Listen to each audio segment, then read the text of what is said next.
자, 우리가 이제 3주 전부터 12개의 소선지자 말씀을 가지고 나누고 있죠. 첫날 호세아 하면 생각나는 고멜 이야기가 있죠. 하나님의 사랑에 대하여. 또 지지난주에는 요엘, 그리고 오늘은 오바댜. 오늘 이 오바댜는 우리 성도들에게 가장 익숙하지 않은 말씀입니다. 그러니까 오늘 이것만 읽어보는 것만으로도 여러분들에게 도움이 될 수 있을 것 같고요. 참 여러분들 중에 잘 따라오는 분들은 잘 따라오는데 그렇게 성경을 좀 읽고 오라고 해도 안 읽는 분들이 간혹 있는 것 같습니다. 여러분들 이왕이면 말씀을 듣는데 도움이 되도록 소선지를 한번 쭉 읽으시고, 자, 모니터 앞에 있는 분들, 여기 있는 분들, 우리 신약 성경 통독 다시 시작했잖아요. 이번 기간에 한번 우리도 신약을 통독한다, 이 마음을 가지고 잘 따라와 주시면 좋겠습니다. 자, 오바댜 말씀의 제목, 행한 대로의 심판, 그리고 회복의 약속. 요 말이 잘 맞지 않습니다. 행한 대로 심판을 받는다면 우리들에게 어떻게 회복의 약속이 오겠습니까? 그런데 이 오바댜에서는 행한 대로 심판을 받는데 하나님이 우리들에게 회복시켜 주겠다고 하는 이 약속, 이 둘 사이의 긴장 관계에 대하여 말씀을 하고 있어요. 처음에 여러분들에게 말씀드렸듯이 제가 이 설교 원고를 다 써놓고 우리 교회 묵상팀에게 원고를 주고 여러분들의 느낌들, 이 성경은 어떤 것일까요? 그런 것을 제가 봤습니다. 자, 그러니까 여러분들의 이야기로 들으셔도 좋을 것 같아요. 자, 이 오바댜는 여러분들에게 어떤 느낌을 줍니까? 라고 물었습니다. 자, 미안하지만 솔직하게 한번 손 들어주세요. 나 오바댜 읽었다. 아니, 솔직하게. 한번 손 들어. 보니까 제 가슴이 무너지겠죠.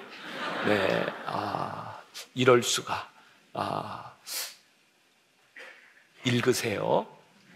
진짜 이왕 여러분들 말씀을 듣고 배우는데, 그리고 여러분들 그런 생각 들지 않으세요? 제가 이 소선지서 12개를 준비하는데 얼마나 힘들었을지 상상이 가세요? 정말 하기 힘든 설교입니다. 저 나름대로 최선을 다해서 준비를 했는데 여러분들이 안 따라오면 제가 슬프잖아요. 그럼 다시 물어볼게요. 자, 나는 오바댜를 읽었지만 다시 한번 말씀을 듣고 오바댜 읽을 것이다. 네. 자, 잠깐 들고 계세요. 네. 잠깐 들고, 네, 꼭 읽을 것이다. 네, 이건 하나님이 분명히 보셨을 것이다. 자, 손 내리세요. 네. 자, 이제 성경 읽으라고 하는 건데 잘 따라오시면 좋겠어요. 자, 한 권사님이 이 오바댜를 읽고 이 오바댜를 보니까 하나님이 에돔을 꾸짖으시는 말씀인데 이 성경 한 장에서 하나님이 얼마나 우리를 참고 기다리셨는지 크게 느껴진다. 또 한 분은 이런 느낌을 적어주셨어요. 야, 우리들의 삶의 선택에는 책임이 있고 대가가 따른다고 하는 것을 이 오바댜서가 우리들에게 가르쳐주고 있다.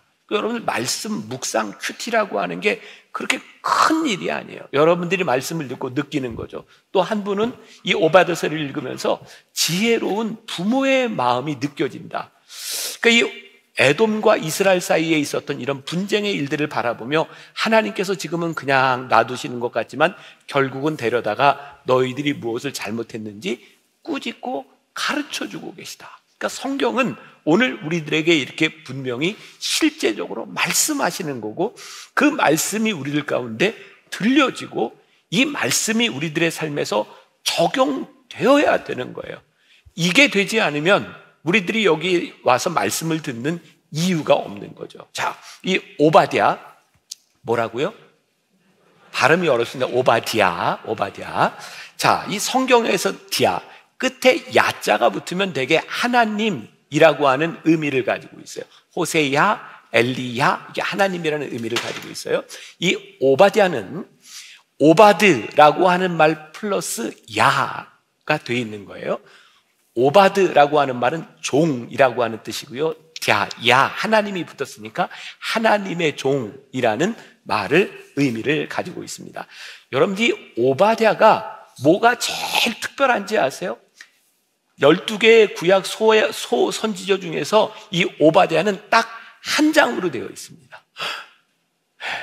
야, 이런 거 알면 신앙생활하기 좋고 아는 척하기도 좋고, 유일하게 딱 한 장으로 되어 있는 게 오바댜서입니다. 그 다음에 이 오바댜서에 굉장히 중요한 특징이 하나 있는데, 여러분 성경을 보면 이스라엘과 유대와 또 이렇게 바벨론과 아수르에 대한 이야기들이 나오고 있는데, 여러분 이스라엘이 북쪽의 이스라엘과 남유다로 나눠졌던 건 아시죠?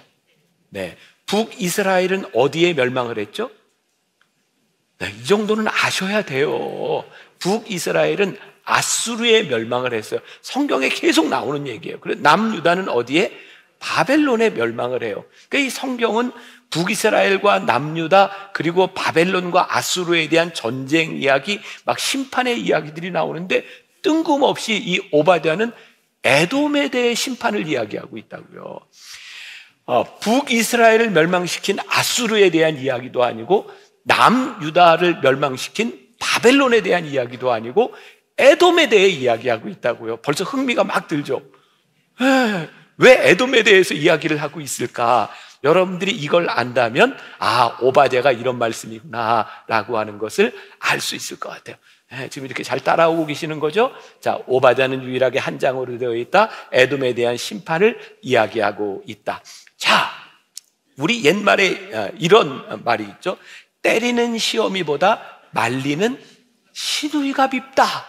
자, 여기서 보니까 바벨론과 아수르는 때로는 시어미 같은 존재고, 에돔은 시누이 같은 존재예요. 때리거나 망하게 하지는 않았지만 요 가운데서 아주 미운 짓을 하고 있었어요. 자, 그 다음에 또 이제 성경의 역사 가운데 중요한 것, 이 에돔은 누구의 후손일까요? 에서의 후손. 아, 고마워요. 그 정도는 아시는군요. 에서에게는 동생이 하나 있었죠. 야곱이었어요. 네, 그러면 이 둘은 누가 낳았을까요? 예, 리브가, 이삭이 나왔어요. 그래, 여자가 나왔겠죠. 근데 아버지도 있어요. 네. 자, 이삭이 나왔어요. 자, 이삭의 아들 중에 야곱과 이제 에서가 있는데, 야곱이 이 축복의 정통성을 이어가고 에서는 축복을 빼앗기잖아요. 그 에돔은 아마 야곱에 대해서, 이스라엘에 대해서 아주 악한 감정이 있었던 것 같아요. 그런데 하나님은 계속해서 이 에서와 야곱, 에돔과 이스라엘은 형제다 이렇게 말씀을 하세요. 그래서 이스라엘 백성들이 출애굽해서 가나안으로 가는 도중에 그 길가에 에돔 족속을 만나면 싸우지 말아라 그랬어요. 근데 이 에돔 족속이요, 이스라엘 백성들이 가나안으로 들어가는데 길을 내주지를 않아요. 싸우지 말랬으니까 어떻게 돼요? 이스라엘 백성들은 삥 돌아서 굉장히 고생을 하고 가게 됩니다. 이 이스라엘의 역사를 보면 에돔 때문에 이스라엘은 참 많은 어려움을 보았던 것을 보게 됩니다. 형제인데 형제에게 어려움을 주었던 거예요. 제가 말씀을 생각하면서 그 최종병기 활이라는 영화가 생각이 났어요. 생각나시죠? 병자호란을 배경으로 해서 우리나라의 많은 사람들이 몽골로 이렇게 잡혀, 특히 여자들이 그걸 뭐라 하죠? 제 의미는 아시는 거죠? 네, 이렇게 받쳐줬어요. 그래서 거기에서 살다 못하고 이렇게 사람들이 도망쳐 오기도 하는데, 이 압록강을 넘어서 목숨을 걸고 도망쳐 오는데 한국 사람들이 받아주지 않습니다. 또 어떻게 어떤 해를 당할지 모르니까 죽이기도 하고 다시 돌려보내기도 합니다. 진짜 마음이 아팠던 것은 몽골 사람들은 그렇다고 치지만 이 민족이 서로 돌보지 않는 것에 대한 마음 아픔이 있었죠. 여러분, 우리 일제 강점기를 지나가며 일본 사람들 그 못된 짓을 한 거 참 아픈데, 그들에게 부역했던, 친일했던 사람들을 바라보면 우리의 마음이 더 아픈 거예요. 어떻게 같은 종족까지 이럴 수 있겠는가? 그러니까 이 이스라엘 백성들은 이제 북이스라엘과 남유다가 멸망하는 이 과정들 가운데서 그 에돔에 대한 미운 마음이 있는 거예요. 하나님, 우리의 신원을 좀 해결해 주세요. 저 사람들 너무 얄밉지 않습니까? 여러분들도 그런 기도 하시죠? 하나님, 진짜 쟤 너무 얄미워요. 쟤 잘 되는 거 저 못 보겠어요. 그런 기도 안 하세요? 해요. 또 그렇게 크게 얘기하시네. 그래도 안 해야지. 근데 그렇게 돼요. 그게 우리들인 거죠. 자, 오늘 본문 말씀해 보니까 오늘 15절에 여호와께서 만국을 벌할 날이 가까웠나니 내가 행한 대로 너도 받을 것인즉 내가 행한 것이 내 머리로 돌아갈지니라. 이게 누구냐면 에돔 족속에 대하여 이야기하는 거예요. 자, 국미일보에 겨자씨라고 하는 조그만 이 칼럼에 어떤 목사님이 이런 글을 썼습니다. 한 교사가 학생들에게 이제 공부를 가르치면서 과거와 현재와 미래 시제에 대해서 연습시키기 위해서 시험 문제를 냈대요. 얘야, 나는 준다의 미래형은 뭘까? 아시겠죠? 나는 준다의 미래형. 근데 얘가 이렇게 대답을 했어요. 나는 받는다. 근데 문법적으로는 틀린 것 같지만 그 말이 맞는 거예요. 내가 준 대로 내가 미래에 받는 거예요. 우리의 인생에 특별한 일이 있지 않는 한 지금 여러분들의 삶에 고통을 당하는 사람들이 있다면 여러분들이 고통받을 짓을 했을 개연성이 아주 많아요. 여러분들이 어려움을 당하고 있는데 여러분들 주변에 여러분들을 돕는 사람이 없다면 여러분들이 인생을 잘못 살았을 확률이 많습니다. 모든 것이 그런 법칙을 따라가는 것은 아니지만 내가 받는다고 하는 것은 내가 과거에 행한 일에 대하여 받는 것을 우리들이 부인할 수 없습니다. 이것은 우리들이 인정하고 가야 되는 일이죠. 동족에게 배신을 당하고 에돔에게서 어려움을 당했던 유다 백성들은 깊은 상처를 에돔에게 가지고 있었어요. 하나님은 오바댜 선지자를 통해서 그들에게 아픔을 주었던 그들이 행한 대로 그들의 머리에 이 악한 일이 돌아갈 것이다. 성경은 아주 명백하게 우리가 한 일에 대한 책임을 묻고 계시다. 이것은 굉장히 무서운 말씀이고 성경 전체에 흐르고 있는 중요한 맥입니다. 이것은 벗어날 수 없어요. 계속해서 반복되는 일이지만 하나님께서 이스라엘과 유다를 심판하시기 위해 아스루와 바벨론이라고 하는 나라를 사용하셨는데 그들을 사용하셨지만 그들의 악한 일에 대하여 하나님은 그냥 참지 않으셨어요. 여러분, 악한 것을 하나님이 사용하셨는데 그 악한 것에 대한 심판을 하나님이 하신대요. 그러니 우리들의 신앙에 굉장히 중요한 일이 있는데 하나님이 하시는 일에 대하여 토를 달지 말라는 거예요. 기억하십시오. 하나님, 저 사람 저렇게 악한 짓을 하고 저렇게 못됐는데 하나님 어떻게 저런 사람을 쓰세요? 토를 달지 말라는 거예요. 하나님이 저 사람 쓰시는 것 같지만 결국 그 사람이 행한 그대로 하나님 심판하신다. 그러니까 제가 개인적으로 굉장히 좋아하는 로마서 8장 28절 롬팔 28 아시는 거죠? 자, 우리 한번 어떤 말씀이죠? 우리가 알거니와 하나님을 사랑하는 자 곧 그의 뜻대로 부르심을 입은 자들에게는 모든 것이 합력하여 선을 이루고 있는 거예요. 중요한 말씀이에요. 모든 것이라고 하는 것은 내가 원하는 일, 내가 원치 않는 일, 악한 일, 선한 일, 이 모든 것이 다 합력하여 선을 이루고 있다는 거예요. 이게 하나님의 섭리 가운데. 야, 우리의 신앙을 진짜 위대하게 만드는 일이 뭔지 아세요? 하나님의 섭리 가운데 우리가 있다는 거예요. 유명한 어거스틴은 이런 말도 했어요. 하나님은 악도 선용하신다. 굉장히 유명한 말입니다. 하나님은 악도 선용하신다. 내가 보기에 악이라고 생각하는데 하나님은 그 악조차도 선용하시는 분이니 우리는 누구에 대해서 하나님 왜 저러십니까? 라고 말하는 것이 아니라 우리를 내면화해서 하나님, 나는 하나님 앞에 어떤 존재입니까?를 바라보는 것이 올바른 신앙이라. 만일 우리들이 심판으로 인한 고통과 억울한 일을 당하고 있다면 그것을 지금 호소해야 되는 것보다 더 중요한 게 뭐냐면 그 일의 원인이 무엇인지를 보아야 되는 거예요. 이것이 우리들이 신앙적인 관점에서 나를 내면화하는 거예요. 회복시키신다고 하는 말. 자, 제가 첫 이 시리즈를 시작할 때 12 선지자의 큰 주제 하나가 뭐라 그랬죠? 회복이요, 회복. 그러니까 이 회복이라고 하는 말 가운데는 뭐를 전제하고 있어요? 망가졌다는 거예요. 망가진 우리를 하나님이 회복시켜 주시겠다. 이 묘한 긴장 관계가 있는 거예요. 자, 굉장히 중요한 오늘 컨셉이에요. 하나님은 우리들이 행한 대로 심판을 하세요. 그러니까 우리 심판받을 수밖에 없는 존재예요. 그런데 심판받을 수밖에 없는 존재인 우리를 하나님이 회복시키신다는 거예요.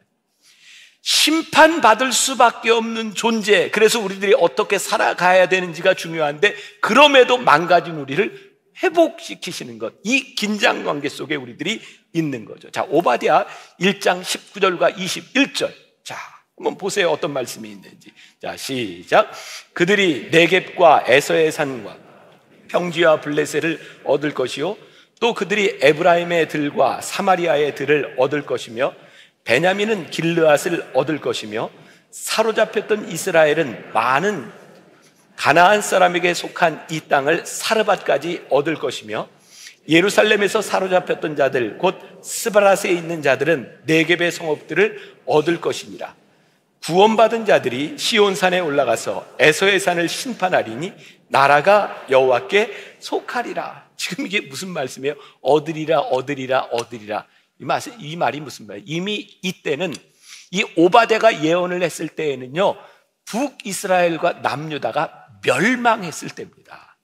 그리고 그 멸망의 와중에 에돔이 얼마나 악한 일을 행했는가를 말씀하고 계시는데, 하나님이 지금 뭐라고 말씀하세요? 다시 얻을 것이다, 얻을 것이다, 얻을 것이다. 회복에 대한 말씀을 하고 계신 거예요.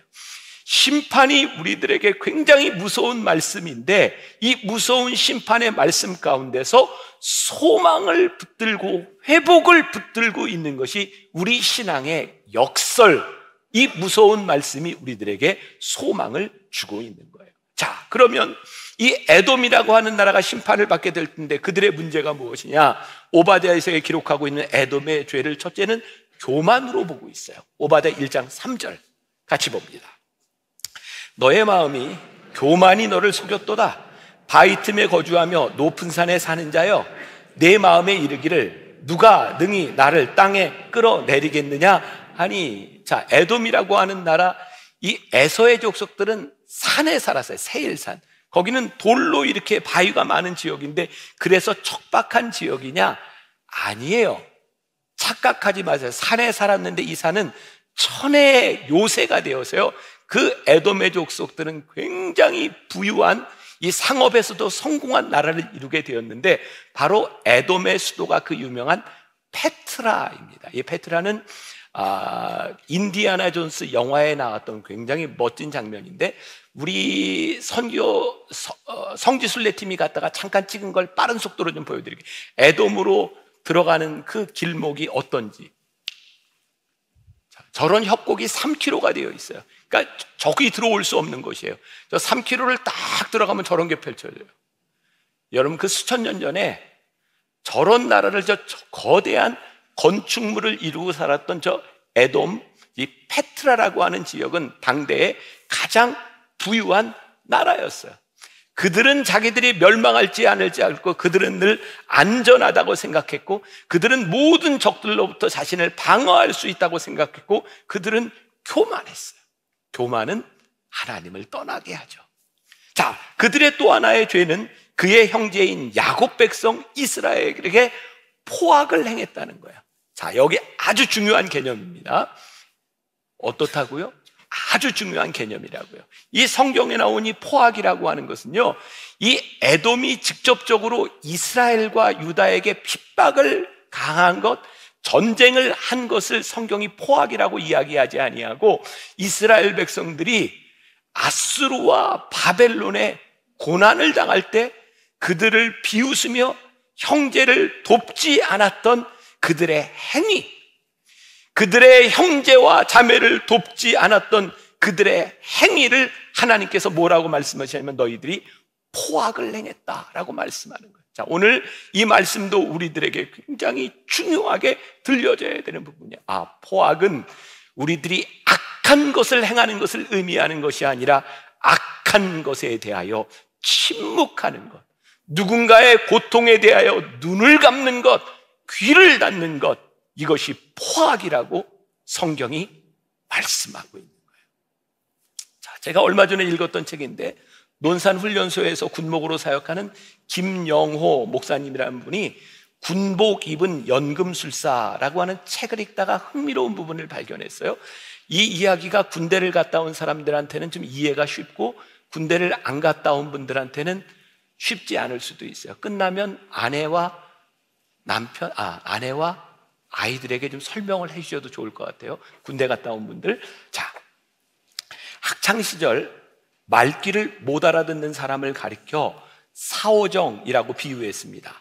나라라 슈퍼보드에 나오는 사오정의 귀는 항상 모자에 덮여 있어 소리를 잘 알아듣지 못했기 때문이죠. 그래서 사오정이 다니는 고등학교의 이름이 뭐라고? 였다는 우스갯소리도 있습니다. 뭐라고? 아시는 거죠? 네. 어느 날 군목이 병사들의 생활관을 방문했을 때 한 병장이 한 상병을 데려오더니, 이게 또 병장이 높은지 상병이 높은지도 모르면 그 정도는 아시나요? 네, 병장이 높아요. 병장이 상병을 데려오더니, 목사님, 요즘 이 상병이 청력이 많이 안 좋아졌습니다. 그리고 시력도 많이 안 좋아졌습니다.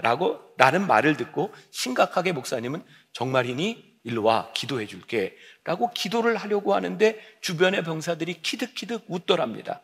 당황한 군목에게 한 병사가 이런 설명을 해주더랍니다. 목사님, 요즘 이 상병이 짬이 좀 쌓여서, 지금 오래됐다는 얘기예요. 짬이 좀 쌓여서 그런지 한 귀로 듣고 한 귀로 흘리는 것을 잘하게 되었습니다. 듣고도 모르는 척합니다. 그러면 시력이 나빠졌다는 것도 보고도 못 본 척한다는 말이겠네? 병사들이 네, 그렇습니다. 이때 군목은 이런 생각을 합니다. 그런데 이 일을 그냥 스쳐갈 수 없어 곱씹어 생각해 보았습니다. 쌀밥과 짬밥을 먹을수록 나의 시력과 청력은 더 좋아지는가 아니면 나빠지는가? 달리 표현하면 지위가 높아질수록, 누릴 수 있는 것이 많아질수록, 편해질수록 나의 시력과 청력은 민감해지는가 아니면 둔감해지는가 하는 물음입니다. 들어도 못 들은 척, 보고도 못 본 척하면, 못 본 척하고 지낸다는 것을 지혜롭게 여기며 살아가게 되는 현실을 돌아봅니다. 서생의 문제의식과 상인의 현실 감각을 가지고 살아야 한다고 말하지만 현실 감각을 내세워 문제의식을 눈감아 버릴 때가 많기 때문입니다. 제가 굉장히 의미 있게 들었어요.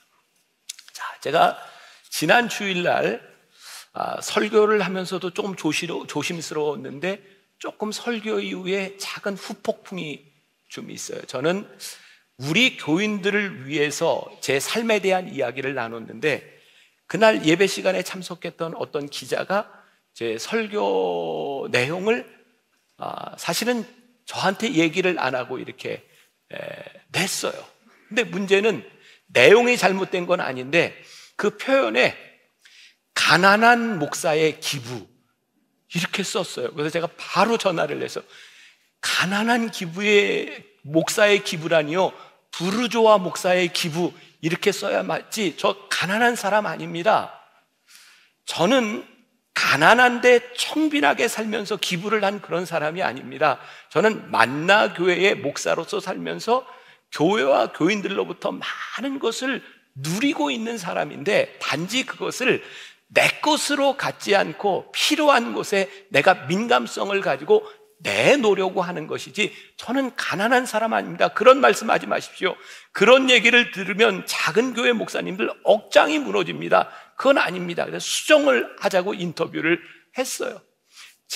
제가 여기에서 이 민감성이라고 하는 것은요,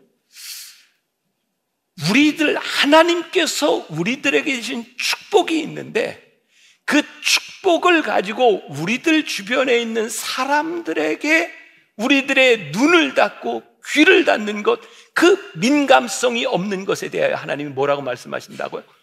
포악이라고 말씀하신다는 거예요. 그런데 참 놀라운 일, 지난주에 제가 걷기 대회를 하면서 제 마음에 너무 기쁘고 막 눈물이 나는 것 중에 하나는 우리 교인들이 다문화 가족들과 함께 걷는 그 표정이 너무 좋은 거예요. 그러니까 제 마음에는 이게 민감성이라고 느껴진 거예요. 우리들에게 주어진, 우리들의 삶에 같이 살아가는 우리의 이웃들에 대하여 우리들이 눈과 귀를 닫지 않았다는 거예요. 지난번 BTD 70기에서 하나님께서 제 눈에 눈물을 주셨어요. 지난 BTD에 우리 청년들이 많이 들어왔는데 청년들이 간증을 하고 청년들이 이야기를 하는데 그렇게 밝게 웃고 떠들던 청년들의 마음 가운데 그런 아픔이 있는 걸 몰랐어요. 어떤 청년들은 평생을 선교지에서 선교사님 부모님들과 함께 살고 이제 공부를 하고 한국에 나왔는데 이 아이들이 갈 데가 없는 거예요. 사남매가 뿔뿔이 흩어져 있어요. 우리 만나교회는 지금 청년들이 많이 몰려오고 있어요. 신앙을 가진 청년들이 저기 지방에서 목회하시던 부모님께 자랐지만 그 부모님들이 자식들에게 집 하나 얻어줄 능력이 없어서 직장이 일로 오지만 오갈 데 없는 청년들이 있었어요. 그 모습을 바라보며 그 청년들의 간증을 들으며 하나님이 저에게 눈물을 주셨어요. 하나님, 저 청년들을 어떻게 할까요? 하나님, 우리 교회에게 주시는 책임이 뭘까요? 그리고 제가 그 유산 기부, 우리들 죽어서 남기는 게 아니라 살아서 우리들을 쓰자고 하는 일 가운데 하나님이 저에게 주셨던 마음이 무엇이었냐면, 하나님, 우리가 다는 못하겠지만 이 지역을 찾아오는 우리 청년들에게 우리가 좀 집을 제공하고 그 청년들을 우리들이 영적으로 양육하고 그 청년들이 앞으로 살아가는데 하나님의 나라의 사람이 될 수 있도록 우리 교회가 돌보는 일을 했으면 좋겠습니다. 저에게 그런 마음을 주시고 눈물을 주시고 기적이 일어나고 있어요. 우리 교회 어떤 분 중에 하나가 조금 됐죠. 목사님, 제가 하나님께 약속하고 싶은데 우리 선교사님들을 위해서 집을 짓는데 이거 사용해 주세요. 그리고 한 분이 5억을 가지고 오셨어요. 그게 시드머니가 됐어요. 지난주에 말씀을 듣고 방송으로 듣던 어떤 분이 남편이 돌아가실 때가 됐는데 저기 집 다가구 주택 7가구가 있는데 목사님, 이 집이 선교사님과 그 자녀들을 위해 그 집이 쓰여졌으면 좋겠어요. 우리 남편 돌아가시기 전에 이거 내놓고 싶습니다. 어제 들은 이야기. 또 한 분이 말씀을 듣고 이 말씀에 반응하기 시작하셨어요. 저는요, 하나님께서 우리 교회에 주신 큰 놀라운 축복 중에 하나가 이 세상에 일어나는 일들에 대하여 우리들이 눈을 감거나 귀를 닫지 않고 이 아픔에 민감하게 하셔서 우리들에게 주신 책임을 다하게 하시는 것, 우리에게 주시는 놀라운 하나님의 은혜다. 그래서 제 마음에는 이건 뭐 제 욕심 하나도 없어요. 우리 남학생들을 위한 좀 수십 채, 그리고 여학생들을 위한 수십 채 이 집을 좀 만들어주고 이왕이면 역세권이 가까워야 애들이 학교도 다니고, 그리고 그 아이들에게 집만 제공하는 게 아니라 우리 교회가 그 아이들을 양육하고 그 아이들을 크리스찬으로 만들고 우리 교회의 일꾼으로 만들고 이 시대의 일꾼으로 만드는 일, 하나님이 우리들에게 주시는 민감성에 대한 문제라고 생각합니다. 오늘 여러분 말씀을 듣다가 나도 조금이라도 그 일에 참여하고 싶다, 저는 참여하는 사람들이 좀 많았으면 좋겠어요. 이 일이 하나님 앞에 잘 쓰임받았으면 좋겠고, 요즘 전 그런 생각해요. 하나님, 오늘날 한국교회와 우리 그리스도인들이 왜 세상에 손가락질을 받고 왜 이 세상에서 하나님의 자녀다운 모습이 보이지 않을까요? 우리들이 잃어버린 게 있어요. 우리 그리스도인이 이 땅 위에 살아가면서 공공성과 공공선을 잊어버렸어요. 사도행전 공동체를 보니까 그들이 성령을 체험하고 하나님을 믿었을 때예요, 그들이 공동체를 모아서 어떤 일을 했는지 아세요? 그 시대에 살고 있는 많은 어려운 사람들을 위하여 그들의 재산을 내어놓고 그들이 함께 쓰며 공공의 선을 실천하기 시작했어요. 그런데 이 한국 교회에 이 소선지자들이 예언하는 것처럼 이 땅 위에 그 선이 사라지고 하나님의 나라가 사라지고, 그래서 우리들에게 심판을 이야기하는 시대가, 눈을 닫지 말고 귀를 열지 말고 우리들에게 주어지는 이 모든 세상에 대하여 우리들이 포악해지지 않는 것, 이게 오늘 우리들에게 주시는 귀한 메시지. 독일의 마르틴 니밀러라고 하는 목사님이 처음 그들이 왔을 때라는 시를 썼는데요, 제가 좀 읽어드립니다. 나치가 공산주의자를 잡아갔을 때 나는 아무 말도 하지 않았다. 나는 공산주의자가 아니었으니까. 그들이 사회민주당원들을 가두었을 때 나는 침묵했다. 나는 사회민주당원이 아니었으니까. 그들이 노동조합원을 체포했을 때 나는 항의하지 않았다. 나는 노동조합원이 아니었으니까. 그들이 유대인을 잡아갔을 때 나는 방관했다. 나는 유대인이 아니었으니까. 그들이 나를 잡아갔을 때는 나를 위해 말해줄 이들이 아무도 남아있지 않았다. 우리들이 어떻게 살아왔는가, 우리 민족이 어떻게 살아가는가, 그게 미래의 우리들의 모습. 나와 상관이 없는 사람들에게 무관심하고 방관하는 것이 포악이고 이것이 심판의 대상이 된다는 것은 나중에 우리를 돌볼 자가 없을 수 있다. 오바댜 1장 4절, 내가 독수리처럼 높이 오르며 별 사이에 깃들일지라도 내가 거기에서 너를 끌어내리리라. 무서운 말씀이에요. 우리들이 귀를 닫고 우리들이 눈을 닫고 포악한 일을 행한 것에 대하여 너희들이 높은 곳에 깃들일지라도 하나님께서 끌어내리리라 라고 말씀하세요. 성경은 무한한 하나님의 사랑이 있음과 동시에 무서운 하나님의 심판을 우리들에게 분명히 말씀해 주고 있어요. 묵상팀의 한 권사님이 이 오바댜의 심판의 이야기를 들으면서 이미지로 이런 사진을 저에게 하나 보내주셨어요. 축구할 때 심판이 레드카드를 드는 거예요. 여러분, 레드카드 아무에게나 들지 않고 처음부터 레드카드 들지 않습니다. 옐로카드 듭니다. 거기서 지나가면 레드카드가 나옵니다. 그때는 퇴장당하는 겁니다. 죄송해요. 제가 여러분 협박하는 거 아니에요? 어쩌면 하나님께서 오늘 우리들에게 옐로카드를 들고 계실지 모릅니다. 언젠가 우리들에게 레드카드를 들 날이 있을 텐데 그때에는 누구도 우리를 도와줄 자가 없다. 하나님의 심판을 우리들에게 말씀하고 있어요. 자, 하나님의 심판은요, 단순히 우리들이 열매, 결과로 이야기하는 것은 잘못된 거예요. 심판은 반드시 씨앗에서부터 시작됩니다. 우리들에게 심판이 온다면 그것은 우리들이 무엇을 심었느냐에서부터 오는 거예요. 열매는 씨로부터 오는 겁니다. 자, 일반적인 법칙, 이 씨를 심으면 이 열매를 맺는 겁니다. 여러분들이 하나님 앞에 어떠한 삶을 살아가느냐에 따라 여러분들의 삶의 결과가 그대로 오는 겁니다. 이 법칙이 일반적으로 그대로 존재하는 겁니다.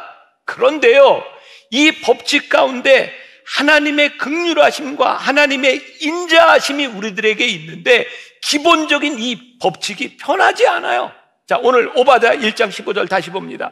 여호와께서 만국을 벌할 날이 가까웠나니 내가 행한 대로 너도 받을 것인즉 내가 행한 것이 내 머리로 돌아갈지니라. 오늘 여러분들이 평안과 평강과 감사를 느끼고 있다면 여러분들이 그 씨앗을 심은 거예요. 오늘 여러분들에게 불행과 고통과 어려움이 찾아오고 있다면 여러분들이 그 씨앗을 심은 거예요. 여기에서부터 우리들이 벗어날 길이 없는 거예요.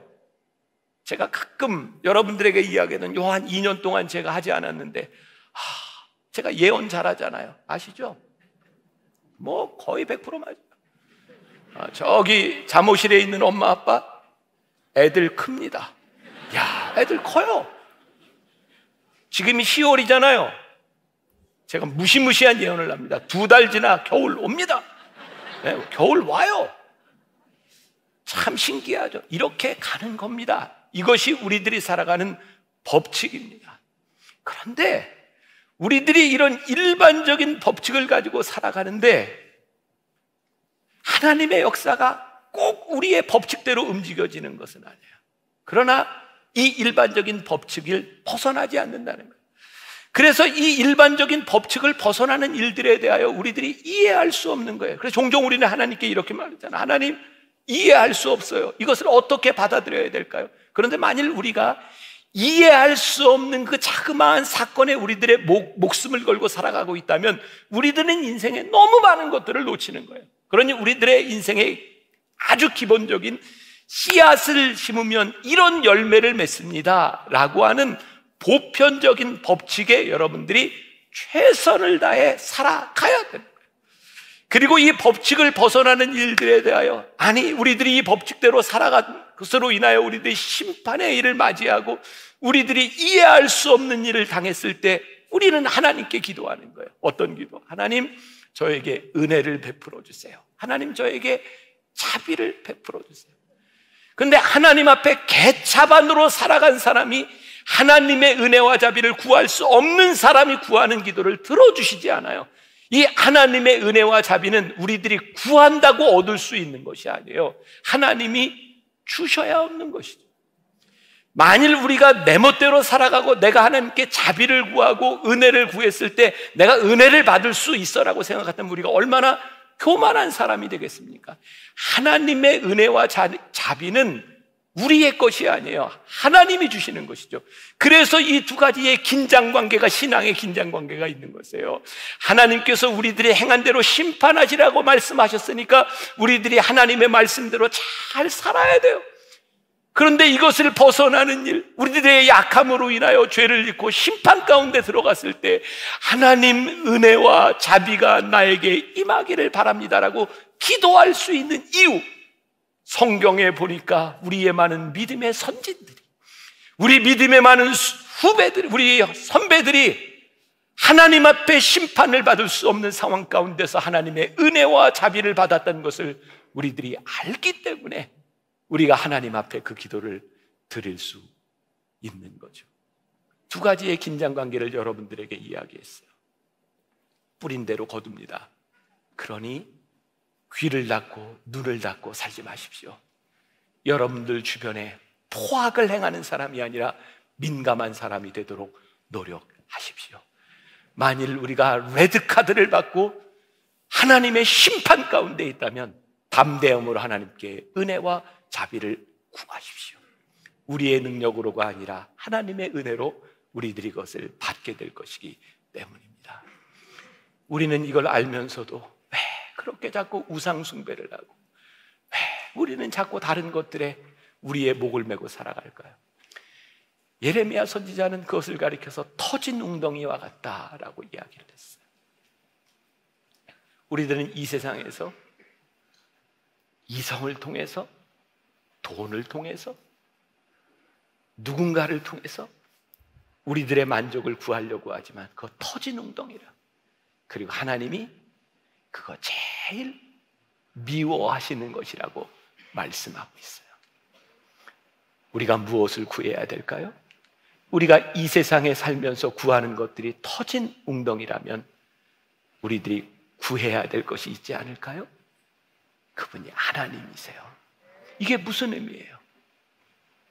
우상이 아닌 하나님을 구한다고 하는 것은 추상적인 하나님이 아니라 내 인생의 목적과 나의 삶이 하나님의 나라를 위하여 창조되었음을 믿기 때문에 내 삶이 어떻게 살아가야 하나님 보시기에 아름다운 삶을 살아갈 수 있는지를 고백하는 것이고요, 그 삶을 살아가는 것이고.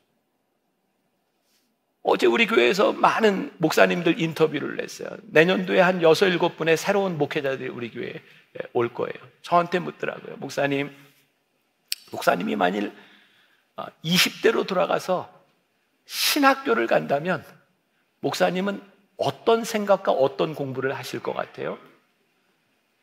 제가 이렇게 대답했습니다. 아무리 생각해도 난 지금과 똑같이 살 것 같아요. 왜냐하면 지금 사는 내 삶이 내 가슴을 뛰게 하거든요. 내 가슴에 열정이 있거든요. 종종 사람들이 제 주변에서 목사님 왜 그렇게 힘들게 사냐고. 아니, 내가 힘들게 살고 싶어서 힘들게 사는 게 아니라 내 속에 열정이 있다고요. 하나님께서 나를 부르신 그 일이 내 가슴에 있다고요. 오늘 여기에 함께하는 우리 성도 여러분, 제가 목사이기 때문이 아니라 여러분들의 인생에 터진 웅덩이에 또 다른 물을 붓고 빠져나가는 물 때문에 허무한 인생을 살아가는 것이 아니라 하나님께서 여러분들 가슴에 부어주시는 그 가슴 뛰는 일을 위하여 하나님, 제가 이렇게 살아갑니다를 말할 수 있는 여러분들, 귀를 열고 눈을 여는 우리 그리스도인이 될 수 있기를 주님의 이름으로 간절히 축원합니다.